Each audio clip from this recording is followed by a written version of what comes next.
ये बात सुन चोदू भैया बहुत गुस्से में आ जाते हैं और जबरदस्ती उसका रेप कर देते हैं। तो मूवी के शुरुआत में हमें दिखाया जाता है हमारी मेन कैरेक्टर चू रानी को, जो एक सुपरमार्केट में कुछ सामान खरीद रही है, लेकिन जितना उसने सामान खरीदा है उतने उसके पास पैसे नहीं है, इसीलिए वो कुछ सामान बाहर निकाल देती है। मतलब कि यहाँ साफ साफ देखा जा सकता है कि हमारी चू रानी को पैसे की कितनी जरूरत है। तो वो शॉपिंग करके निकल ही रही होती है कि वहाँ से गुजरने वाली गाड़ी उसके ऊपर कीचड़ की बरसात कर देती है। तो चू रानी को यहाँ पर बहुत गुस्सा आता है। अब ये तो लाजमी बात है कि गुस्सा आएगा ही।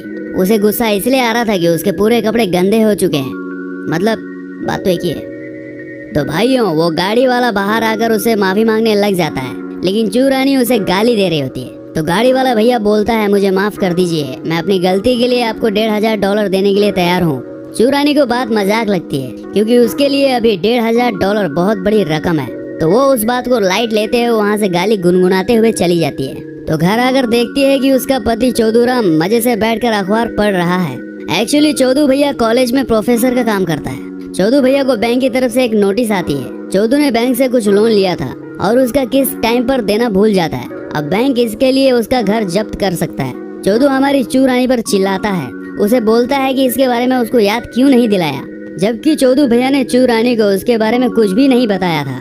तो चू रानी यहाँ रोने लग जाती है। तभी चौधू गुस्सा ठंडा करके उसे माफी मांगने लग जाता है और धीरे धीरे उसके कपड़े उतारने लग जाता है। तो आप लोग सोच रहे होंगे कि साला ये बाहर वाले जब भी इमोशनल होते हैं तो कपड़े क्यों उतारने लग जाते हैं। तो भैया उनका मन होता है उछल कूद करने का, तो दोनों कुछ देर तक उछल कूद मचाने लग जाते हैं। तो दूसरी तरफ हम देखते हैं वो गाड़ी वाले भैया को, जिसका नाम है झाटू राम, जो अपने घर में अपनी धर्म पत्नी और धर्म बेटे के साथ खाना खा रहा है। उनकी धर्म पत्नी का नाम प्यासी चू है, जो झाटू को ताने सुना रही थी कि हमेशा वो अपने काम पर इतना बिजी होता है कि उसके साथ उछल कूद मचाने का टाइम ही नहीं है। उसके बिजी होने के कारण उसके सी को एल ना मिले बरसों हो गए। फिर हम देखते हैं चौधू भैया को, जो कॉलेज में लेक्चर दे रहा है। चू रानी भी उसकी स्टूडेंट है जो चाइनीज सीख रही है। चू रानी के बगल में उसकी एक दोस्त बैठी है जो उसे बार बार चौधू के बारे में कुछ न कुछ पूछ रही है। उसकी बातों से ऐसा लगता है कि वो चौधू भैया को बहुत पसंद करती है, ये जानते हुए कि चौधू उसका पति है। क्लास के बाद चौधू चू रानी को बैंक भेजता है ताकि लोन चुकाने के लिए टाइम कुछ और मिल जाए। चू रानी बैंक आती है जहां उसे एक छेदूलाल मिलता है जो उस बैंक का मैनेजर है। छेदूलाल का आज कुछ चाइनीज लोगों के साथ मीटिंग है, जिसके लिए उसे एक चाइनीज ट्रांसलेटर चाहिए। चू रानी को चाइनीज आती है, वो उसकी हेल्प करने को मान जाती है। चीनियों को आज कसिनो खेलने का मन होता है, जहाँ छेदू और चू रानी चीनियों को कसिनो लेकर जाते हैं। चू रानी के काम से खुश होकर छेदूलाल चू रानी को कुछ कसिनो के चिप्स देता है। चू रानी उसे लेने से मना कर देती है, लेकिन छेदू उसे जबरदस्ती करता है। चू रानी गुस्से से ले लेती है और उसे जानबूझकर 0 नंबर पे लगा देती है, लेकिन पासा उल्टा पड़ जाता है। वो और $7000 जीत जाती है। इतना सारा पैसा जीतने के बाद चू रानी होश में नहीं होती। वो खुशी खुशी में और ज्यादा पैसा जीतना चाहती थी। वो सब पैसा फिर से 0 नंबर पे लगा देती है। हालांकि छेदूलाल मना कर रहा था। अब उसकी ये लालच उसे ले डूबी। उसने जितने पैसे जीते थे वो सब वो हार जाती है। अब छेदूलाल को चू रानी पसंद आ रही थी। वो दोनों एक साथ बॉलिंग करते हैं और रात को दोनों एक आलीशान होटल में डिनर के लिए जाते हैं। चू रानी पहली बार ये रौनक देख रही थी। तभी चू रानी वहाँ पर लोन की बात करती है, जहाँ छेदूलाल बोलता है कि हम यहाँ एंजॉय करने आए हैं, काम की बात हम बाद में कर लेंगे। बोल टॉपिक को चेंज कर देता है। वो घुमा फिरा कर ये बोल रहा था कि वो उसके साथ एक रात बिताना चाहता है, मतलब उसके सी को एक बार चखना चाहता है। चू रानी यहाँ गुस्सा होकर वहाँ से निकल जाती है। चू रानी घर आकर अपने पति चौधूराम को ये सब बातें बता देती है, लेकिन चौधूराम उसके ऊपर उल्टा गुस्सा हो रहा था कि उसने $7500 घुमा दिए। अब चू रानी यहाँ हैरान हो जाती है कि छेदू ने जो किया उसको छोड़, वो $7000 की बात कर रहा था। अगले दिन ये बात अपनी फ्रेंड को बताती है। वो ये बात इस तरीके से बता रही थी कि उसकी फ्रेंड समझ जाती है कि ये छेदूलाल की तरफ अट्रैक्ट हो रही है, लेकिन वो चौधू भैया को भी धोखा नहीं दे सकती थी। दूसरी तरफ छेदूलाल भी सिर्फ चू रानी के बारे में ही सोच रहा है। उसे भी चू रानी पसंद आ रही है, वो उसके प्यार में पड़ रहा है। दूसरी तरफ चौधू परेशान है लोन चुकाने के लिए। उसको फिर से नोटिस आई होती है बैंक की तरफ से। अब वो चू रानी को बोलता है कि अब तुम ही कुछ कर सकती हो। तो चू रानी छेदूलाल को कॉल करती है और दोनों मिलते हैं। छेदूलाल उसे 3 महीने का टाइम दे देता है। उसके बदले चू रानी उसके साथ रात बिताने के लिए तैयार हो जाती है। अब यहाँ छेदूलाल उसके साथ जबरदस्ती नहीं करना चाहता था, तो वो चू रानी के ऊपर छोड़ देता है। तो चू रानी खुद उसके नजदीक आकर सो जाती है और दोनों वहाँ पर उछल कूद मचाते हैं। अगले दिन चौधू भैया के चेहरे पर मुस्कान थी। वो खुश था कि उसे बैंक ने 3 महीने का टाइम दे दिया है, लेकिन चू रानी यहाँ परेशान थी कि उसने छेदूलाल के साथ उछल कूद करके सही किया या गलत, लेकिन मजा तो उसे आया। नेक्स्ट सीन में हम देखते हैं छेदूलाल की धर्म पत्नी को छेदूलाल के कपड़ों से लेडी परफ्यूम की गंध आ रही थी।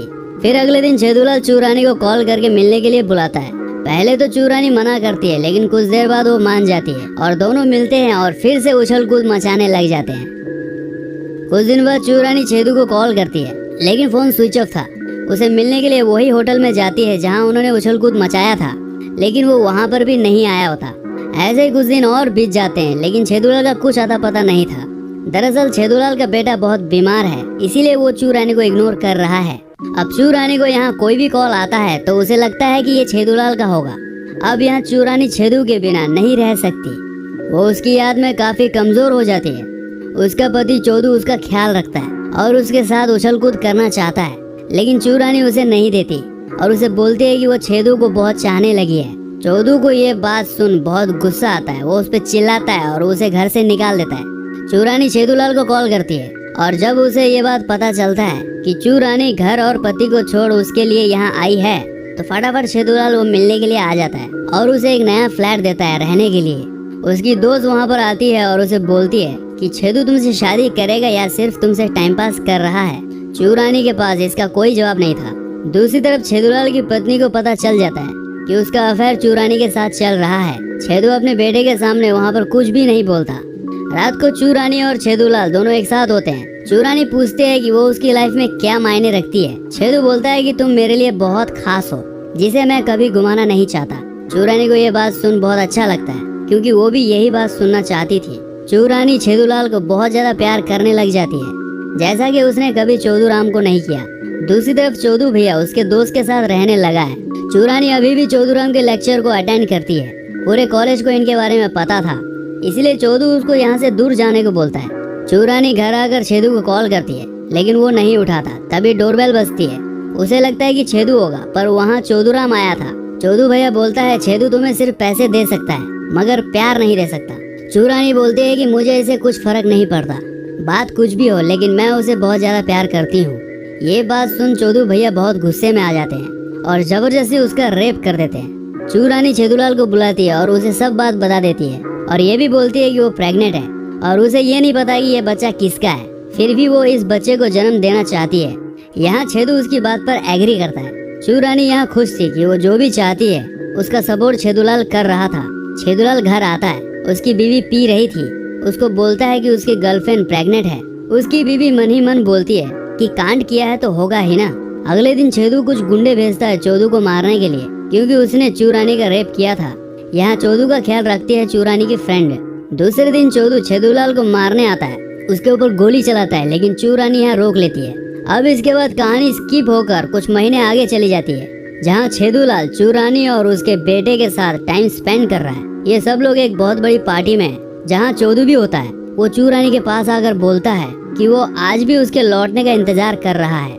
चूरानी उसको रूम पर लेकर जाती है और दोनों वहाँ पर उछल कूद करते हैं। चूरानी बोलती है कि उछल कूद चलता रहेगा, पर वो उसके पास वापस नहीं आने वाली। चूरानी यहाँ बहुत इमोशनल हो जाती है, ये सोचकर कि चौधू अभी भी उसके लौटने का इंतजार कर रहा है। तो इसी के साथ ये मूवी यहीं पर खत्म हो जाती है।